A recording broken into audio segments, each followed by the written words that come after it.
시청자 여러분 안녕하십니까? 이민생활에 필요한 각종 정보를 교우 전문가들로부터 들어보는 하상 초대석 시간입니다.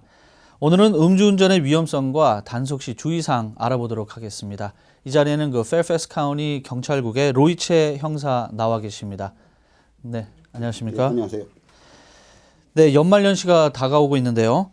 이럴 때는 모임도 많고 또 음주를 하는 기회가 많아지는 게 사실입니다.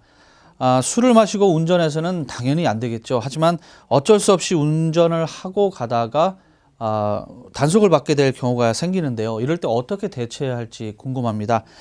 먼저 어느 정도의 술을 마셨을 때가 운전을 해서는 안 되는 것으로 지금 규정이 되어 있나요? 예, 저희 페어팩스 카운티는 버지니아 법도 똑같지만 저희 페어팩스 카운티는 0.08 이게 음주 기준입니다. 그런데 여러 교우님이나 여러분들이 질문을 많이 하십니다. 거기에 대해서 어느 정도가 0.08이 되느냐 궁금하거든요. 네. 그런데 제가 그거에 대한 전문가는 아니지만 그래도 제가 아는 바에 따르면 건장한, 그러니까 말하자면 일반 남성분의 경우에 따라서는 소주로 따졌을 때 한 반병 정도, 그 다음에 여자분에 따졌을 때는 여자분은 와인 한 잔이면 0.08이라는 그 치수가 나옵니다. 굉장히 적네요. 예, 근데 그게 또 어느 정도의 시간을 두고 마셨느냐에 따라서 또 굉장한 차이가 있습니다. 말하자면 뭐 한 3시간 전에 마셨다.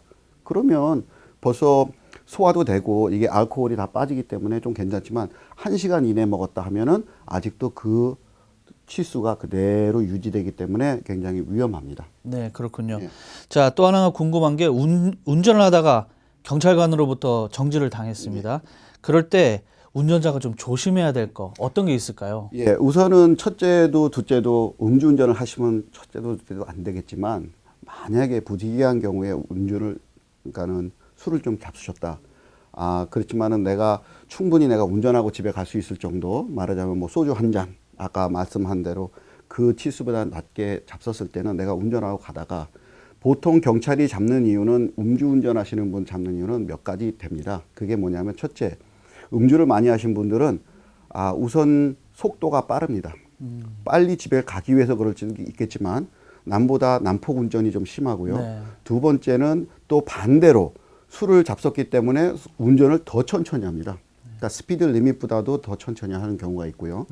또 한 경우에는 트랩 인 앤 아웃 레인, 그게 뭐냐면 이제 그 차선을 너무 많이 변경을 하시는 분들이 있어요. 네. 그리고 제일 중요한 거, 간단한 거지만 여러분들이 잘 모르시고 계시는 게 하나가 있는 게 뭐냐면 내 차에 대한 상태를 모르십니다. 그게 뭐냐?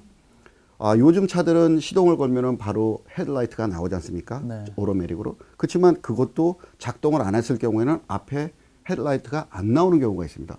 그렇지만 본인은 모르고 운전하다가 밤인데 앞에 신호등, 그러니까 헤드라이트가 안 들어오면 경찰이 당연히 잡게 되죠. 그렇죠. 그리고 간단한 예로 내 차에 대해서 브레이크 라이트가 얼마나 들어오는지를 또 모르지 않습니까? 깨질 수도 있고 뭐 라이트법이 나갈 수도 있고, 근데 그거를 또 체크업을 안 하고 다니다가 경찰이 뒤에 있는데 앞에서 브레이크를 밟았는데 한쪽은 들어오고 한쪽은 안 들어온다. 저희가 충분히 그것도 잡을 수 있고요. 네.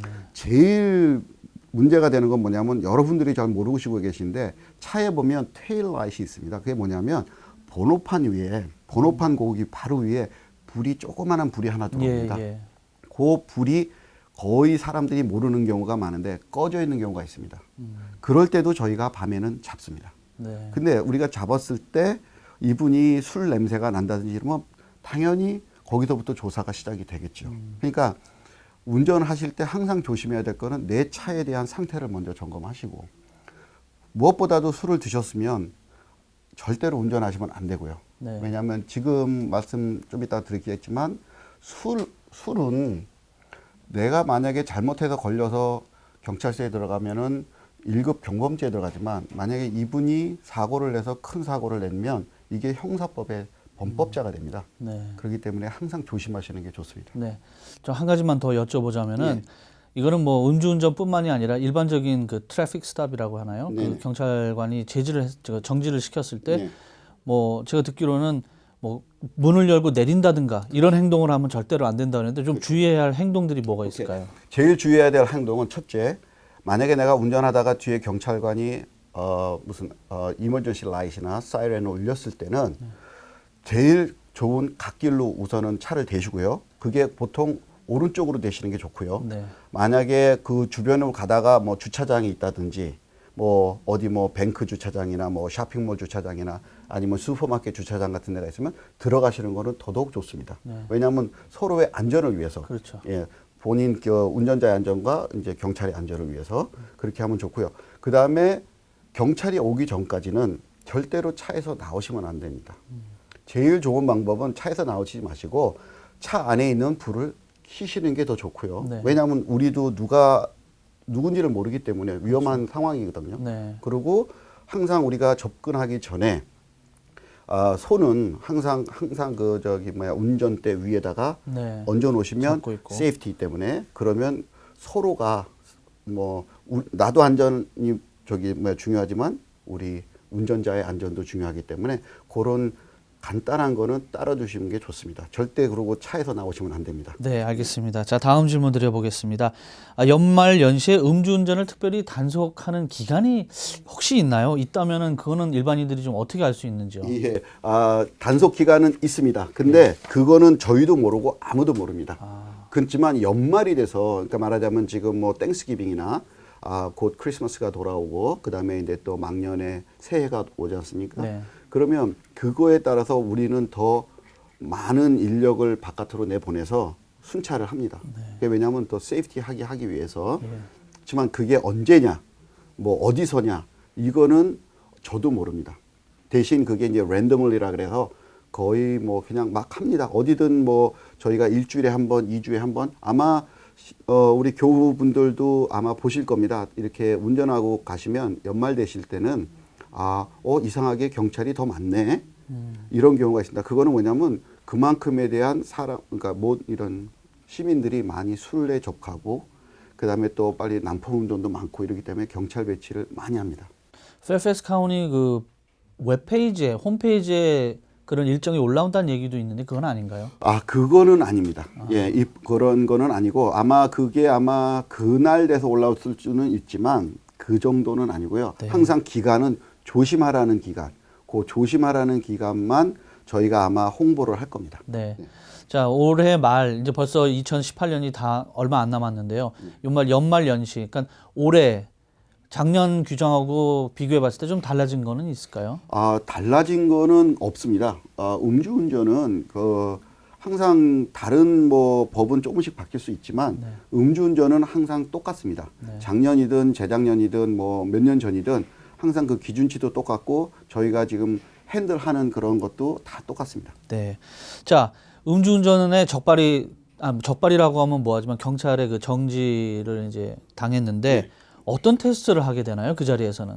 예, 저희가 음주운전으로 이제 풀오버를 하게 되면 이제 맨 처음에 음주운전으로 풀오버를 하는 거 아니고 아까도 말씀드린 대로 뭐 여러 가지 이유에 따라서 저희가 차를 만약에 트래픽 스탑을 하게 되면 그 운전자하고의 얘기를 했을 때 저희가 이분은 뭐 알코올 냄새가 난다, 뭐 술 냄새가 난다, 아니면 조금 충혈이 돼 있거나 그다음에 우리가 이렇게 많은 얘기를 합니다. 그랬을 때 이분이 말이 이렇게 일정치가 않고 막 이렇게 멈블링, 횡설수설했을 때 저희는 이제 그거를 음주운전으로 간주를 하고 그 운전자에게 저희는 이제 오퍼를 합니다.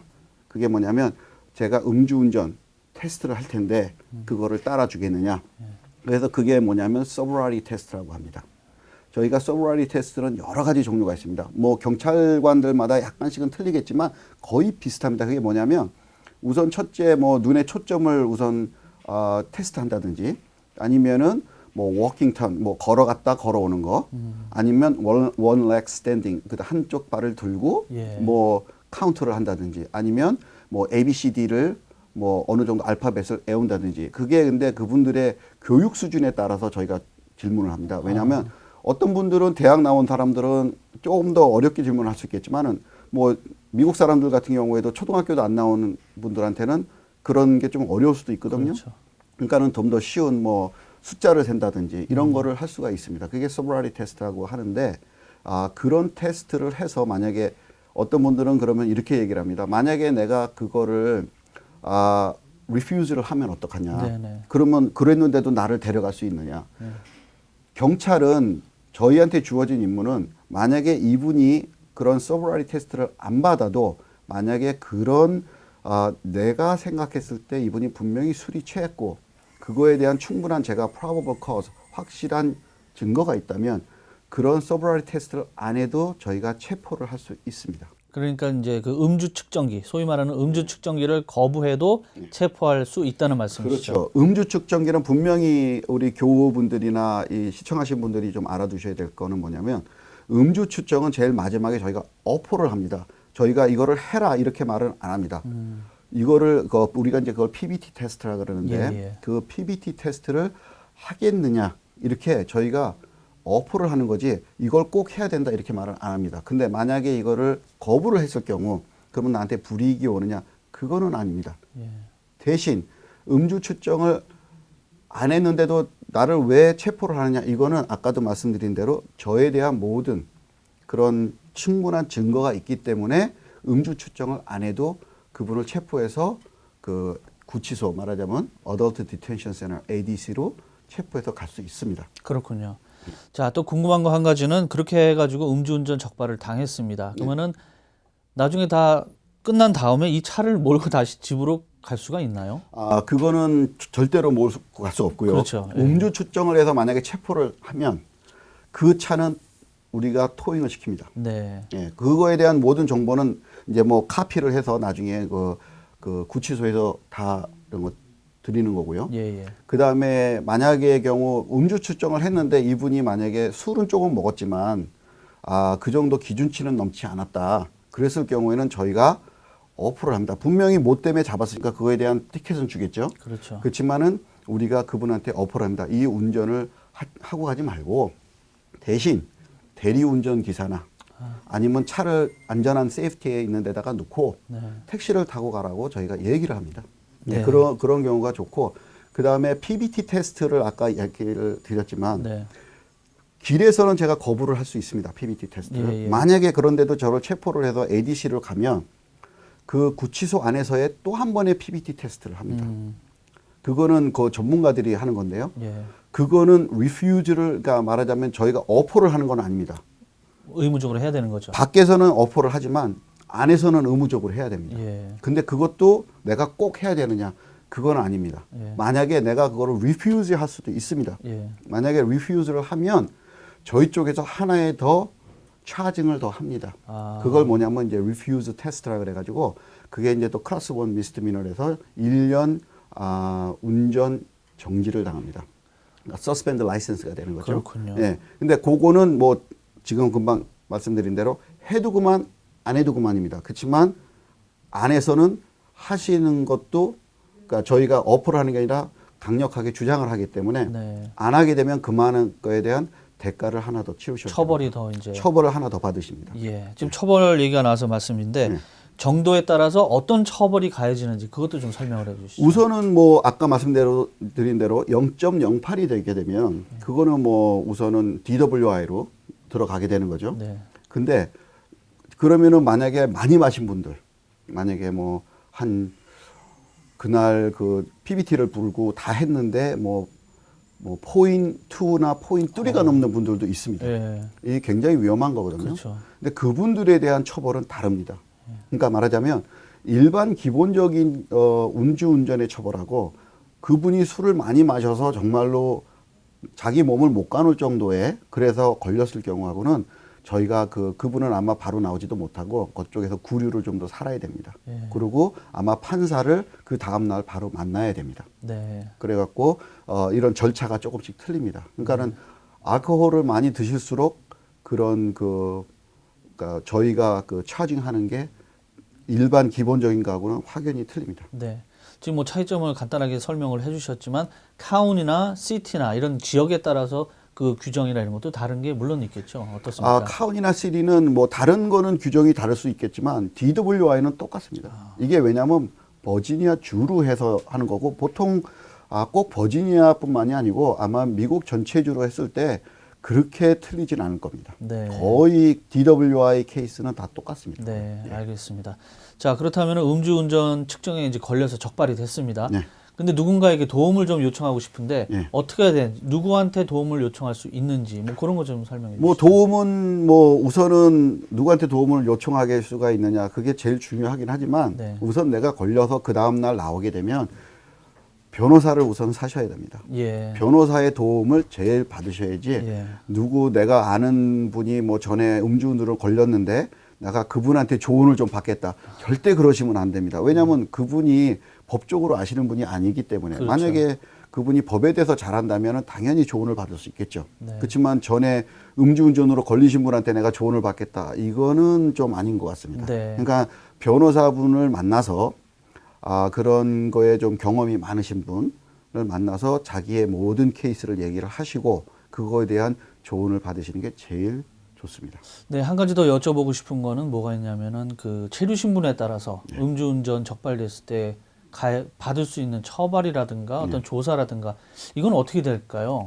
음주운전은 아까도 말씀드린 대로 경범죄입니다. 1급 경범죄고, 그 펠로니 차지가 아니기 때문에 하지만 음주운전으로 해서 다른 사고를 냈을 때 사람을 치었다거나 뭐 프로퍼티 데미지를 많이 냈다거나 뭐 이런 경우에는 그분이 형사처벌을 받게 됩니다. 이 형사처벌은 아무래도 펠로니로 들어가기 때문에 중죄로 들어가기 때문에 이런 분들은 저희하고는 아직 페어팩스 카운티는 아이스 지금 이민국하고의 그런 교류가 있지 않습니다.